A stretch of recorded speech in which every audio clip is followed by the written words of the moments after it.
Hola a todos y todas y bienvenidos y bienvenidas a este cuarto módulo de física plan común, ¿cierto? De PAES, el cual se va a tratar netamente de lo que es la luz. Inicialmente de lo que se va a tratar este video es de definir qué es lo que es la luz, que es un poquitito más complejo que la definición de sonido o alguna otra que tenga que ver con ondas, ¿ya? Porque tiene algunos condimentos extra que nosotros necesitamos conocer para poder avanzar a lo demás. Y también los fenómenos ondulatorios que están presentes acá, que también son un poquitito más complejos en la luz, ¿ya? Y haciendo especial referencia a lo que es la reflexión, la refracción y alguna otra que vamos a ir viendo por ahí. Así es que eso sería nomás como introducción. Vamos a ver cómo definimos la luz. Resulta que el señor Newton en 1666 se aventuró con una definición de la luz totalmente alejada de lo que conocemos hoy día, ¿sí?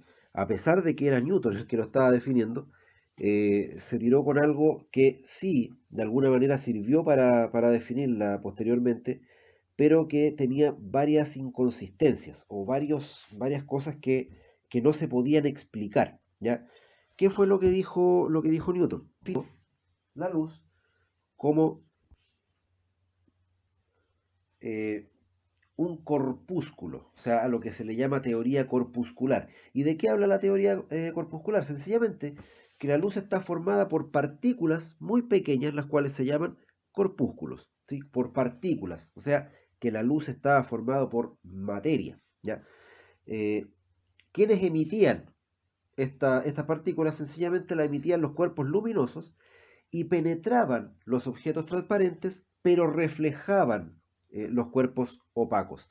O sea que gracias a eso, si nosotros tenemos acá un cuerpo transparente, ¿qué es lo que pasaba? Que la luz la penetraba de alguna manera, con lo cual se podía explicar a lo mejor la refracción, pero también si veíamos un cuerpo opaco, lo que hacía era reflejarla. Por lo tanto, con esto se explicaba el fenómeno de reflexión, o sea, esos dos fenómenos se explicaban con esta teoría. Pero de ninguna manera se podía explicar lo que es la difracción, por ejemplo. Entonces, gracias a eso se ganó algunos detractores la teoría corpuscular y eso incentivó a los demás científicos que se aventuraran con nuevas teorías. Y es así como 2 años más tarde, en 1668, apareció un señor llamado Huygens. ¿Y qué es lo que dijo Huygens? Sencillamente lo que dijo Huygens es que la luz está formada por ondas. Esta fue su teoría, que la luz estaba formada en realidad por ondas, no por materia. De esta manera se podría explicar la refracción y también la reflexión, que recién habían sido expuestas por lo demás. ¿Ya? Más detalles de esto no vale la pena profundizar, porque después lo que viene es que Young y Fresnel, perdón, dan una nueva teoría ondulatoria, en donde hacen como una especie de paralelo en que las ondas son semejantes a las que se producen cuando se perturba una cuerda. Es decir, que las ondas son transversales y que eran átomos de los objetos luminosos los que la provocaban. O sea, que eran los átomos los que provocaban esto, no los cuerpos luminosos en sí, que es lo que había dicho Newton. Ahora, si nosotros volvemos un poquitito atrás y nos preocupamos de lo que dijo Huygens, tiene todo el sentido del mundo. ¿Por qué? Porque lo que había que explicar ahora era la difracción.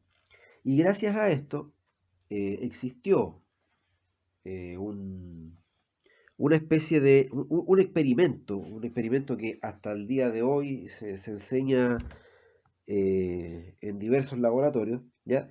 Que es el experimento de, la- de las placas de Young. ¿Qué es lo que hace este experimento? Y es como para un poquitito de qué manera nosotros podemos decir, que es lo que intentó decir Huygens, nosotros podemos decir que esto en realidad no es materia.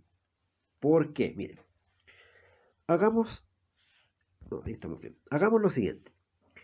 Si nosotros tenemos acá una placa y le hacemos un pequeño orificio a esa placa.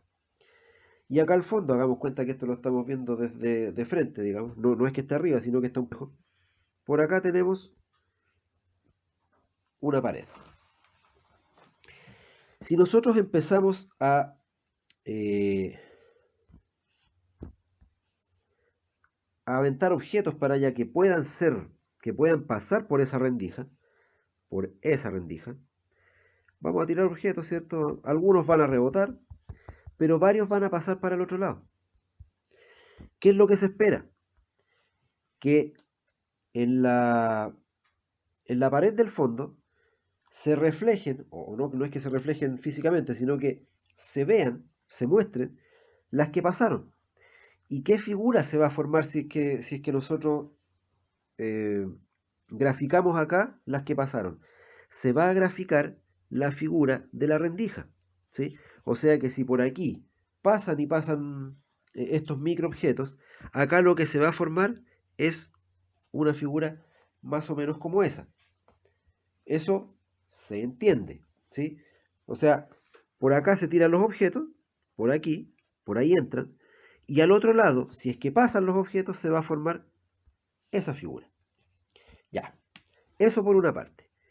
¿Qué pasaría si nosotros, en lugar de tener esta misma figura, pero ahora tenemos la misma plaquita, pero ahora en lugar de tener una rendija, tenemos dos? Se ve más o menos lo que queremos decir. Si nosotros derechamente nos ponemos nuevamente a tirar cositas para allá, a tirar cositas, ¿cierto? Vamos a tirar aquí los objetos. Algunos van a pasar por esta rendija y también van a pasar algunos por esta otra rendija. ¿Qué es lo que se espera que se vea al otro lado? Que los que pasaron formen la misma figura que tiene a este lado. Eso es lo que se esperaría. ¿A qué voy con esto? A que obviamente que todas las cosas que se tiraron están hechas de materia, son materias, no son ondas, ¿sí? Si nosotros lo hacemos así el experimento, esto es lo que pasaría. Es esto exactamente lo que pasaría si es que nosotros tiramos materia por las rendijas. Pero ¿qué pasó? ¿Cuál fue el problema de este experimento? Que si en realidad lo que nosotros pasamos por aquí, en lugar de ser, perdón, no era este el color, no importa, ahí y ahí. Si nosotros hacemos las rendijas acá, tenemos estas dos rendijas, hagamos cuenta que son iguales, bueno, da lo mismo en realidad. Y si nosotros lo que hacemos pasar, o lo que hacemos en realidad acá en el experimento es alumbrar esta placa, o sea, lanzarle luz, al otro lado no se ven las dos rendijas que se veían cuando tirábamos materia. Lo que se ve al otro lado es una gran luz al medio, después una oscuridad y después más luz de esta forma. Eso es lo que se ve al otro lado si nosotros alumbramos esta placa. Lo que pasa por las rendijas se muestra al fondo de esa manera. No se muestra con las dos rendijas igual como cuando lanzábamos materia. Con este experimento, Young demostró que la luz no es materia. No es materia. Pero, pero, si nosotros modificamos el escenario y en lugar de hacerlo con luz, esta rendija la metemos, digamos, como en una especie de piscina. Hagamos cuenta que aquí hay una piscina gigantesca, ¿cierto? Con agua. Hagamos cuenta que eso es agua. vamos a poner azul para que se vea que es agua. Aquí está el agua. Hagamos cuenta que tenemos nuevamente, voy a tener que borrar todo porque tenemos que hacer el experimento desde el principio. No con las dos rendijas, sino que con una sola. Si acá tenemos la plaquita con una rendija y acá tenemos la pared, si nosotros lanzamos, por ejemplo, una piedra aquí, ¿qué es lo que va a pasar? Hagan la prueba. Yo creo que todos se han dado cuenta que aquí lo que pasa es que se generan ondas, ¿sí? Se van generando ondas, ¿cierto? Y va a llegar un momento en que van a llegar a la rendija. ¿Qué pasa cuando la onda choca con la rendija? Sigue propagándose, pero de otra manera, de una manera un poquitito más pronunciada, así, ¿cierto? Y llega al otro lado. ¿Y cómo llega al otro lado? Llega en este monte que tenemos aquí, en este conjunto de montes. Y acá, ¿cierto? Debiera generarse lo mismo que había en la rendija, porque ahí es donde llega la proyección de la onda, ¿sí? Ahora bien, si hacemos lo mismo que hicimos en o sea, digamos que aquí ocurre lo mismo que si fuera materia, porque acuérdense que cuando tirábamos las pelotitas o lo que haya sido, también se generaba lo mismo en la pared. Veamos ahora qué es lo que pasa si es que hacemos lo mismo, pero ahora con una doble rendija. Por eso a este experimento se le denomina las placas de dos rendijas de Young, una cosa así. Vamos a tener acá la placa con las dos rendijas y al fondo vamos a tener la pared. Fíjense ustedes lo que pasa acá. Es como magia todo esto, pero no lo es. Todo tiene una explicación. Si nosotros lanzamos una piedra acá, va a pasar lo mismo que antes. Se va a empezar a generar las ondas. Uy, uy, uy. Estamos con el pulso no muy bueno. Pero bueno. Fíjense ustedes que ahora el monte choca con la placa. No pasa por la rendija. Pero en algún momento sí va a pasar. Porque esta onda, por ejemplo, va a llegar ahí y va a llegar acá al otro lado. ¿Qué es lo que va a pasar? Que ahí se va a generar una nueva onda. Y esta onda va a pasar, ¿cierto?, para el otro lado. Digamos que de esa manera. Pero acá va a pasar lo mismo en la segunda rendija. Va a pasar esto. Tun, tun, tun. Y acá igual. Pam, pam, pam y pam. ¿Se imaginan qué es lo que pasó? Fíjense que aquí hay una superposición de ondas. ¿Qué es lo que pasa ahí al medio? Hay una superposición de ondas. Y en puntos como este, ¿cierto? Como este, todos esos puntos va a pasar que hay una superposición constructiva. O sea, aquí se está generando una onda grande. Aquí, fíjense ustedes, se está generando una onda. Aquí se está generando una onda. Y en todos los lugares donde hay una superposición constructiva, acá va a llegar algo. Va a llegar algo al otro lado. Que si ustedes lo recuerdan, es lo que pasaba cuando nosotros alumbrábamos. ¿Qué es lo que podemos extraer de todo esto? Espero que les haya, que se estén imaginando bien cómo esto y bueno, claramente, pero por ejemplo, aquí, en este ladito, por ejemplo, aquí, donde no hay superposición. No, me quedo muy chiquitito, pero fíjense que, por ejemplo, aquí, en este ladito, donde no tenemos monte con monte, en ese ladito, ahí hay una superposición, pero destructiva. Y es por eso que no se genera, no llega ningún monte al otro lado. No llega luz, si es que lo enfocamos desde ahí. Es por eso que estaba oscura la luz cuando se enfocaba, cuando se alumbraba. ¿Sí? Gracias a esto, gracias a este experimento, se puede concluir que la luz podría ser una onda porque se comporta exactamente igual.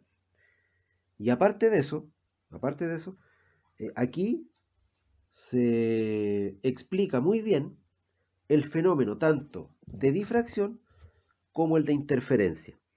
Por lo tanto, eh, es un experimento muy útil para poder entender eh, o para poder deshacer de alguna manera lo que había postulado Newton en su momento.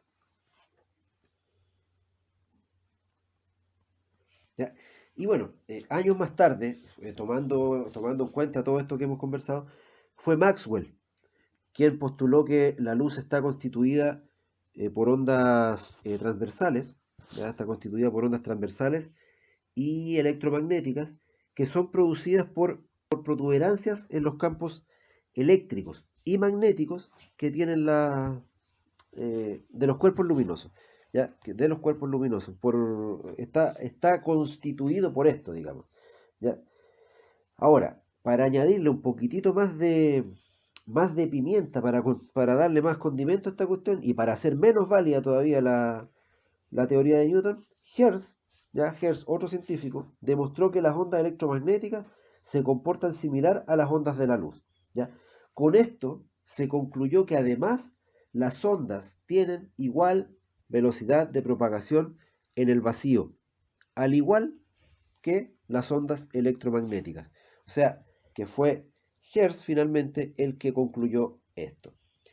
Bueno, y posteriormente, cuando ya la física estaba sufriendo muchas transformaciones, fue Planck, estamos hablando del siglo pasado, ya el siglo XX, ante la imposibilidad de explicar la fotoelectricidad, propuso la teoría de los cuantos, ya que consiste sencillamente en que la energía transportada, recuerden que las ondas no transmiten materia, solamente energía, y esta energía transportada por una onda electromagnética no está distribuida de manera uniforme, sino que en paquetes llamados fotones. Esto fue lo que dijo Planck. Con todo lo que hemos visto, con todo lo que hemos conversado hasta acá, finalmente se tomó un poquitito de cada cosa, ya un poquitito de cada cosa, porque de alguna manera esta teoría ondulatoria habían cosas que no podía explicar. Entonces, ¿qué es lo que pasó? Se llegó a la conclusión de que había una teoría que era la corpuscular y otra la teoría ondulatoria. Y ambas eran complementarias, ¿sí? O sea, cuando la onda se propaga, cuando la onda de luz se propaga, se comporta como una onda electromagnética transversal. Pero cuando interactúa con la materia, se, eh, se comporta de manera corpuscular. Lo que pasaba, ya, se comporta de manera corpuscular, ¿sí? A esto es a lo que le llamamos teoría dual. Por lo tanto, ¿qué es la luz o qué es lo que se puede extraer de todo esto? Que la luz, ¿cierto? Es una onda electromagnética transversal, pero también presenta características de materia. Por eso se dice que presenta comportamiento dual. Pues bien, pasando a los fenómenos ondulatorios de la luz, ¿ya? Porque si se comporta como una onda, deben producir fenómenos ondulatorios, ¿ya? Dijimos que una onda electromagnética, ¿cierto?, se puede propagar en el vacío. Eso lo sabíamos desde antes. La mayor velocidad conocida es la de propagación de la luz en el vacío. Estamos hablando de 300.000 kilómetros por segundo. Este numerito guárdenlo siempre, porque en la PAES lo preguntan. Puede que salga un ejercicio y de hecho en el desafío PAES que tenemos habla de esto, tiene que ver con esto. También lo podemos colocar el numerito agregándole 3 ceros más, de esta manera, y diciendo que son metros por segundo. ¿Sí? Este numerito guárdenlo, ténganlo ahí porque lo vamos a necesitar más adelante. ¿ya? Entonces, dijimos que esta es la máxima luz conocida, la máxima velocidad conocida, ¿sí? Y cuando llega en línea recta a otro medio de distinta densidad, una de las cosas que ocurre es la reflexión, ¿cierto? De esto nos acordamos. O sea, llega la onda de un medio a otro y se refleja. Eso, ya nos acordábamos de eso, ¿cierto? Habíamos hablado de eso y debiéramos acordarlo. Dentro de esto, para la luz tenemos dos tipos. Tenemos la reflexión especular y tenemos la reflexión difusa. Ya vamos a hablar de cada una de estas. Pero para eso necesitamos primero conocer el principio de Fermat. Ojo que el principio de Fermat, aparte de que nos sirve para explicar la reflexión especular y la reflexión difusa, también suelen de repente colocarnos preguntas teóricas sobre eso. ¿Sí? Aparece por ahí mencionado y es necesario que lo sepamos. ¿Qué es lo que dice Fermat? Sencillamente eh, dice que un rayo, al viajar de un punto a otro, lo hace por el camino más corto, pero más corto no en distancia, sino que en tiempo, ¿sí? O sea que va a ver por qué superficie se va a propagar, aunque sea más largo el trayecto, pero le tome menos tiempo. Recordemos que las ondas, según el medio que estén, tienen mayor o menor velocidad, ¿sí? Si nosotros tenemos, hagamos cuenta que este es un espejo que está mirado de perfil, ¿cierto? Donde aquí arribita está el espejo propiamente tal, por aquí. Lo voy a colocar así, pero es que se entienda que es una superficie lisa. ¿Ya? Es una superficie lisa, pero ahí está mirando hacia arriba. Entonces, ¿qué es lo que pasa? Por acá van a llegar los rayos de luz, ¿sí? Y si la superficie es lisa, ¿sí? Si la superficie es lisa, va a ocurrir esto. Para empezar, los rayos de incidencia son paralelos. Y si es así, los rayos reflejados también son paralelos. Y es ahí cuando se forma la famosa imagen, ¿sí? Es por eso que solamente en este tipo de reflexión se forma imagen. ¿Cuándo tenemos este tipo de superficie? Cuando estamos en presencia de un espejo, cuando tenemos un lago en calma, ¿sí? Ustedes se dan cuenta que en el agua, cuando está calmadita, nosotros tenemos la posibilidad de ver el reflejo de nosotros mismos ahí o de lo que sea. Eso ocurre por este fenómeno, ¿ya? Por este fenómeno ocurre que se forma la imagen, ¿ya? Si no fuera una superficie lisa, no se va a formar nunca imagen. Eso es súper importante también. Si solamente en las superficies lisas se forma imagen, o sea, cuando tenemos reflexión especular. ¿Se han dado cuenta ustedes también que de repente están en un día caluroso, están yendo por la carretera y como que al fondo se ve como que hay agua, sin embargo no hay? No sé si se han dado cuenta de eso, uno va por la carretera y acá al fondo se ve como una poza de agua, de lejos y uno ve como que hay agua ahí. En realidad esto pasa porque cuando hace mucho calor existe mucha diferencia de densidades en el ambiente, en el aire, en las capas de la atmósfera. Y por lo tanto, lo que va pasando acá es que cuando caen los rayos de luz que vienen del sol, hay algunos, ¿cierto? La gran mayoría que hacen esto. Eso ya lo habíamos visto. Pero hay otros que caen de forma perpendicular al piso.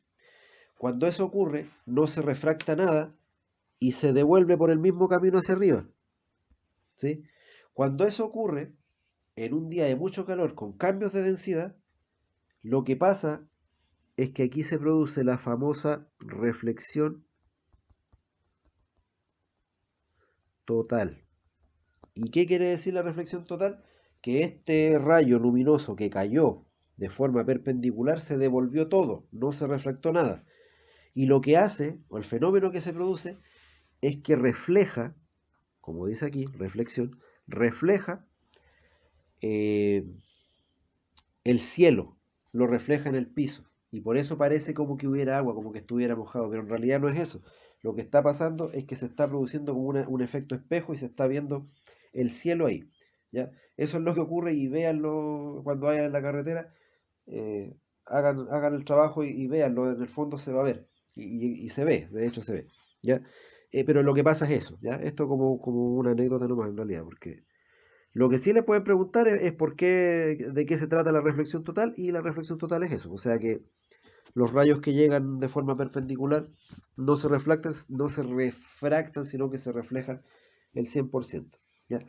Otra cosa importante de la reflexión es que si nosotros tenemos, de la reflexión especular me refiero, si nosotros tenemos esta superficie y acá nosotros trazamos una normal, esto ya lo habíamos visto también, pero es bueno que lo volvamos a mencionar, los rayos luminosos que van a caer en la superficie y que se van a reflejar van a formar un ángulo con esa normal.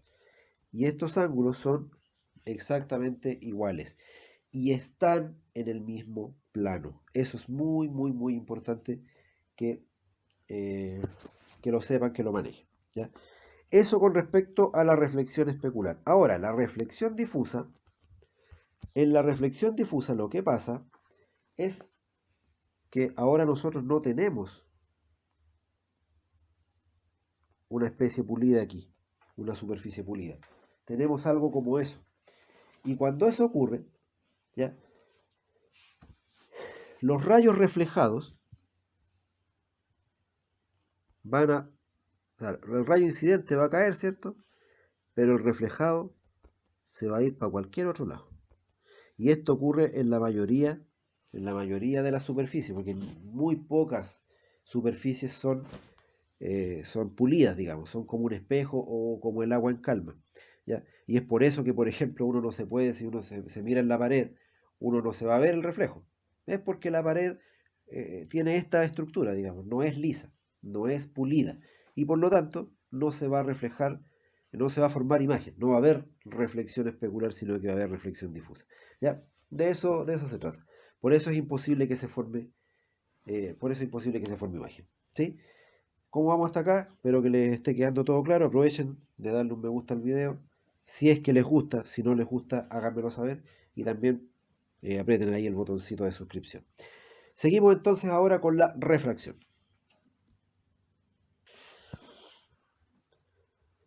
Ya, como habíamos dicho anteriormente, la luz tiene una velocidad distinta dependiendo del medio en el que se propaga. Eso ya lo habíamos dicho porque se comporta como una onda. Y cuando pasa de un medio a otro en forma oblicua, ¿cierto? Cuando pasa de un medio a otro en forma oblicua, ¿sí? Se aprecia un cambio de dirección. Eso también lo habíamos conversado en temas anteriores, que puede ser un cambio de dirección así, ¿cierto? O así dependiendo la superficie en donde cae. Este poder, así se llama lo que vamos a decir ahora, no estaba pensando en eso, pero no. Este efecto de que cambie la dirección y también que cambie la velocidad, a eso se le denomina poder refringente. No lo he visto por ahí preguntado en alguna país, pero guárdenlo igual el concepto por si acaso. Pero ese es el culpable de que cambie la dirección y la velocidad, ¿ya? Y esto le da origen al concepto de índice de refracción, que lo que hace es que nos entrega una medida de la refringencia del medio de propagación, teniendo, y esto ojo acá, importantísimo, mayor poder refringente aquel que tiene mayor índice de refracción. Mayor refringencia el que tiene mayor índice de refracción. Eso importante, guárdenlo por ahí también, ¿ya?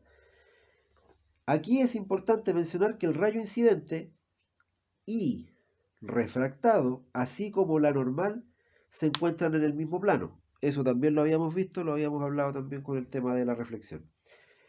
Si nosotros comparamos los índices de refracción de dos medios, existe una relación, esto es importante también, existe una relación con los ángulos que se van a generar. ¿ya? Existe una relación con los ángulos que se van a generar y esto lo vamos a ver ahora ya. Eh,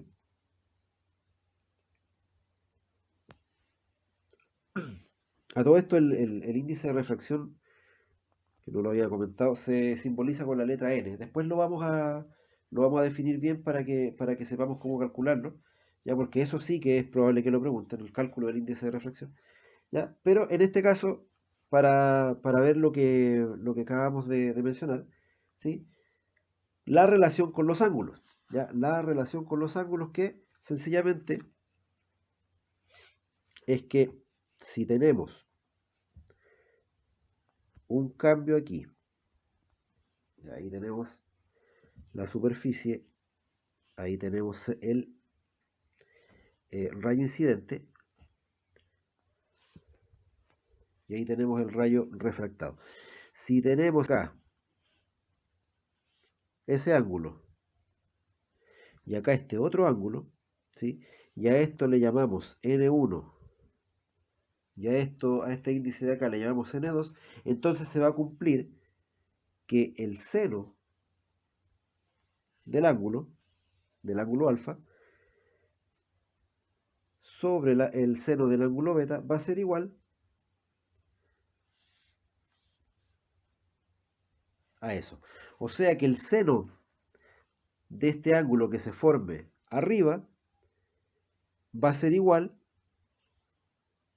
a este índice, dividido por el seno de esto. Ya, fíjense que se cambia la orientación de los índices. Fíjense que alfa está arriba y está frente al N2 que está abajo. Eso tengan mucho cuidado. Está bien así como está escrito. No es que me haya equivocado. ¿Sí? Así es que tengan cuidado. Siempre el seno va frente al N2 y el beta va frente al N1. O sea, están cambiados los ángulos con los índices. Ya eso ténganlo presente. Y esto va a ser siempre constante. O sea, se va a mantener independiente del tipo de rayo que venga y del ángulo que forme ahí. Va a ser siempre la misma y se va a mantener siempre si es que son los mismos los dos medios, los mismos medios, digamos. ¿Ya? A esto se le conoce como la ley de Snell. A esto se le conoce como la ley de Snell. ¿Ya?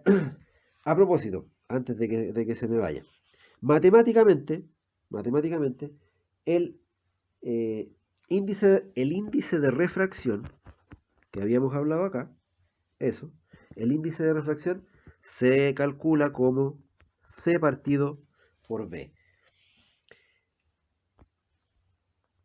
¿Cuál es la explicación de todo esto?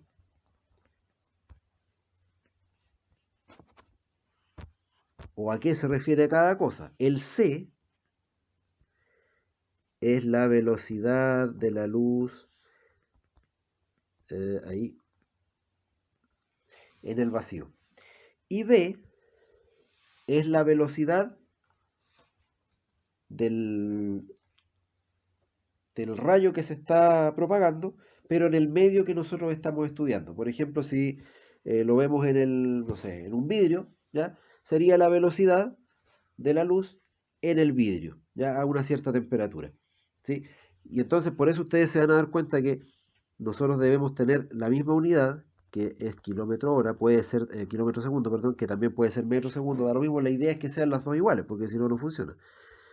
Entonces, ¿qué es lo que pasa? Que estas dos unidades se van a ir y el índice de refracción me va a quedar adimensional, es decir, sin unidades. Esto también es muy importante que se sepa, es muy importante que lo sepamos, ¿sí?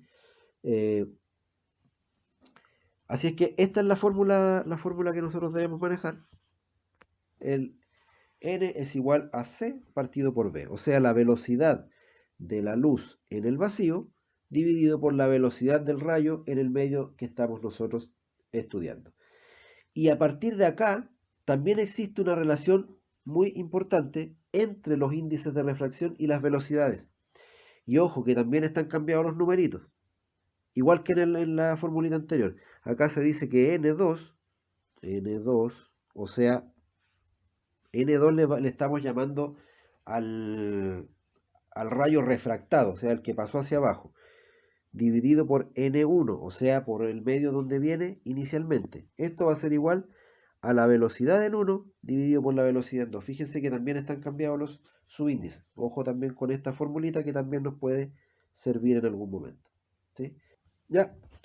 Y para finalizar un poquitito lo que es la ley de Snell, vamos a decir lo siguiente. Porque la ley de Snell, que la borré, no tendría que haberla borrado, pero tenía que explicar otras cosas, por eso la saqué de acá. Ya, pero la ley de Snell lo que nos decía era que, ¿cierto? El seno de el ángulo de incidencia con respecto al seno del ángulo de refracción es igual al segundo medio, al índice del segundo medio dividido en el índice del primer medio. ¿Ya? Eso es lo que nos decía la ley de Snell. Si nosotros traducimos esto, lo que nos dice es que si un rayo se refracta a un medio con mayor índice, que este sea mayor que el N1, pasa hacia el otro lado acercándose a la normal, o sea, va a ser esto. ¿Cuándo va a pasar esto? Cuando acá el N2 es mayor que el N1, ¿sí? Cuando esto ocurre, según eso, según esta fórmula, va a ocurrir este dibujito que está aquí. Ahora, si el N1 es mayor que el N2, se va a ir alejando de la normal el rayo refractado. Esto también es importante, conceptualmente tenemos que manejarlo, ¿sí? Ya, eso es lo que nosotros podemos concluir de lo que nos dice esta ecuación, que se conoce, otra vez lo digo, como la ley de Snell. Nos quedaría por revisar entonces el ángulo límite, que también es un concepto nada más que vamos a revisar ahora, y con esto debiéramos quedar bastante bien con lo que es la refracción. ¿Ya? ¿De qué se trata el ángulo límite? A ver, como se dijo antes, si el ángulo del rayo que se refracta es mayor que el incidente, es porque pasó a otro medio con menor índice de refracción, ¿sí? Si este se hace tan grande que se va por la superficie del cambio de medio, estamos hablando aquí para que se entienda. Si yo tengo este, rayo que está incidiendo sobre este cambio de superficie, ¿ya? Dijimos que si se refracta hacia el otro lado, ¿sí?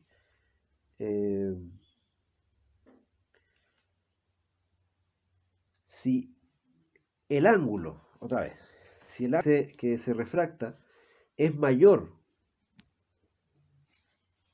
ya se hace una cosa como esa, ¿cierto? Si nosotros tiramos la normal, claramente este ángulo va a ser mayor que ese, ¿sí? Ya. Si ocurre eso y el cambio de medio hace que este se vea cada vez más cercano a la superficie hasta que se vaya por ahí en algún momento, ¿ya? Se produce acá un ángulo de 90 grados, ¿sí? Un ángulo recto, ¿ya? A este fenómeno se le conoce como ángulo límite, en donde este sería el ángulo límite que nosotros estamos mencionando, ¿ya? ¿Cuándo ocurre esto entonces? Sencillamente cuando el ángulo del medio donde se refractó el rayo se hace tan grande que se va por el límite que hay ahí, por el cambio de superficie. Porque si hay un grado más o un poquitito más,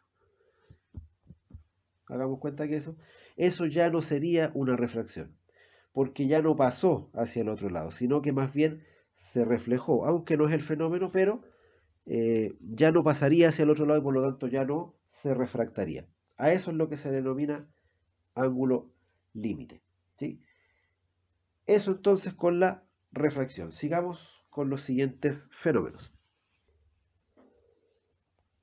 Ya con respecto a la difracción, que también se hace presente acá, que como lo hemos conversado, como ustedes se deben acordar, es el paso, ¿cierto?, que va rodeando los obstáculos. No hay mayor explicación al respecto en cuanto a la luz, porque esto ya lo explicamos en el sonido y en este caso es exactamente lo mismo. Tenemos acá dos plaquitas, ¿cierto? Y por aquí va la luz. De alguna manera la luz va a encontrar ese resquicio y va a pasar hacia el otro lado y va a alumbrar acá esta pieza con menor intensidad a lo mejor, pero igualmente algo va a pasar hacia el otro lado. De eso se trata la difracción. ¿Ya? Y la interferencia pasa algo muy similar. Así es que acá en estos casos no nos vamos a explayar más de lo que ya hemos hablado antes, porque ya esto lo conocemos bien. Funciona exactamente igual que lo que hemos venido conversando. Incluso al principio también hablamos de estas dos cosas. En esto sí que me quiero detener en lo que es la dispersión, porque como se dijo en capítulos anteriores, la velocidad de propagación de una onda depende de la longitud de onda. ¿Sí? Esto tiene que ver mucho con la longitud de onda. Y la velocidad, ¿cierto? Que es importantísima la velocidad en la luz. Dijimos que se calculaba de esta manera, como la longitud de onda dividido por el periodo. Eh, bueno, gracias a esto, las ondas refractadas en cierto medio van a presentar distintos índices de refracción, porque van a tener distinta velocidad, ¿sí? Eh, pero eso, digamos que depende de este aparatito, no del periodo, depende de la longitud de onda, ¿ya? Eh, Vamos a tener distintos ángulos de refracción también, porque, ¿cierto? Las velocidades van a ser distintas, pero en realidad lo que está cambiando es esto, y a eso es lo que quiero llegar. Es la longitud de onda lo que cambia. Esto lo podemos ver al pasar una luz blanca sobre un prisma. Yo creo que ustedes han visto esto, incluso como que tienen gustos musicales asociados al rock, se podrán dar cuenta que esto es una especie de algo parecido a lo que sale en la carátula de un álbum de Pink Floyd. ¿Qué es lo que pasa acá? Nosotros reflejamos o incidimos en realidad la luz blanca acá. Esa es la proyección de la misma luz, ¿ya? Pero lo que va a pasar acá es que al ser una luz blanca, al otro lado, digamos en el prisma, se van a formar eh, distintas luces al otro lado. No sé si se entiende. Distintos colores, ¿sí? Se va a formar una serie de colores al otro lado, que no son iguales, ¿sí? Que es algo parecido a lo que le pasa al arco iris. Acá van a aparecer otras cosas. Y esto es porque esta luz, la luz blanca, fue dispersada por el prisma.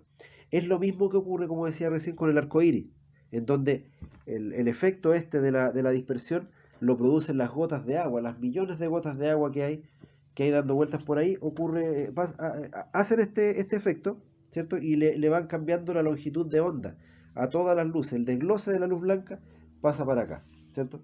Eh,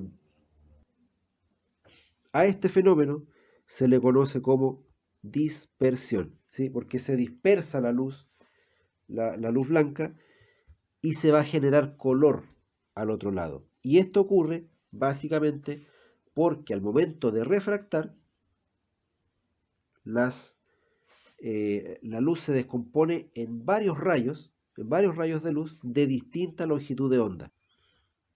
Y acá siempre la lucecita que va a llegar arriba es la roja, y abajo es la... Y para ir finalizando, nosotros podemos hacer el paralelo a lo que veníamos conversando recién de la longitud de onda y el color, ¿ya? Porque eh, si nosotros desglosamos la formulita de velocidad, nos va a quedar una cosa como esta, en donde también depende en la longitud de onda de la frecuencia, tanto de la velocidad como de la frecuencia. Se dice que un objeto tiene cierto color cuando refleja las radiaciones de ese color, y absorbe todas las otras de los demás colores. ¿Ya? Eso es lo que pasa, y todas todas las luces tienen longitudes de onda diferentes. Eso es lo importante, que todas las luces tienen longitudes de onda diferentes y por lo tanto por eso es que algunas se reflejan y otras se refractan o se absorben también. ¿Sí? Pero eso es lo importante y es por eso que este aparatito es el que tiene aquí la importancia. ¿Sí? Eh, ¿Cómo podemos obtener ese valor? Sencillamente, la longitud de onda la podemos establecer midiendo los ángulos de refracción. Pues se recuerdan que acá nosotros tenemos una cosa así, ¿cierto? Ahí tenemos un ángulo y acá tenemos otro. Entonces lo que se hace para poder obtener la longitud de onda es sencillamente medir estos ángulos de refracción de cada color y por la ley de Snell, que también la estuvimos analizando anteriormente, calcular los índices de refracción. Y con los índices de refracción se puede determinar la velocidad. Y con la velocidad se calcula la longitud de onda. Así es como funciona esto.